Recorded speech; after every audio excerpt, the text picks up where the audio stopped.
Okay, so you're gonna see there's three titles here: appreciation, cash influx, and cash flow. Okay, so essentially this is the one that we want to strive for. So there's two ways to get earnings to be able to dump into this box. So the first one is appreciation. So there's forced appreciation, which essentially is, if you have a house you own, renovating it, if you have a rental property, doing upgrades, updates on it, knowing that these things can increase the value of the property. Time in the market, obviously, it's not the easiest one to do because you never know where the market might go. We've seen the COVID happen and the market, when it stood still, we see rates happen and changes the market. We see different things that can cause the market to adjust.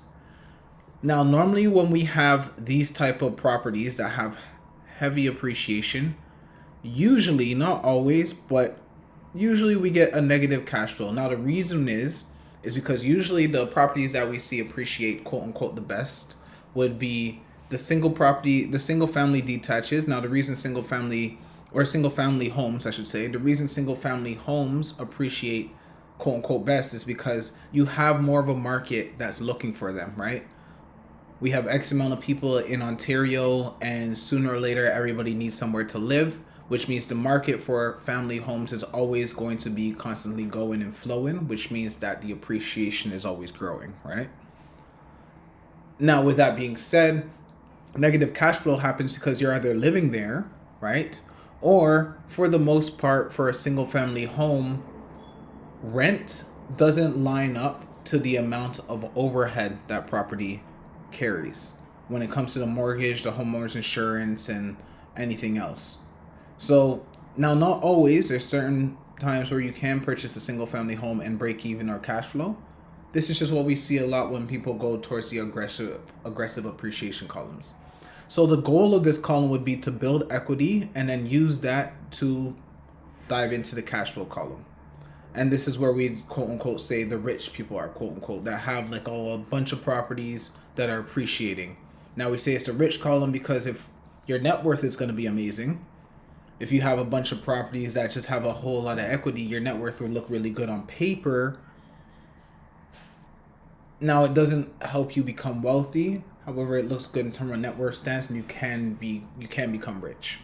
The cash influx. This will be like flipping, rehab, wholesale.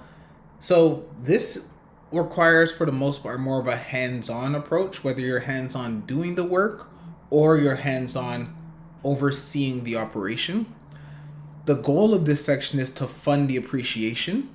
So normally what happens is you go into cash influx, you get a whole bunch of money, you purchase a property that has that can appreciate, use that money to get cash flow, or you can just go into the cash influx column, get a whole bunch of money and buy investment properties or stuff that can cash flow already, right? Now, this is more seen as a job because whether you're putting in 1 hour a day or 80-hour weeks, it's more hands-on in terms of overseeing these types of projects.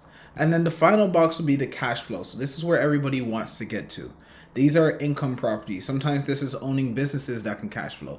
The goal is to achieve more passive income than your expenses. More income than your expenses. And that's where we get to that wealthy phase. That's how we get to that phase where our investments are paying off our lifestyle.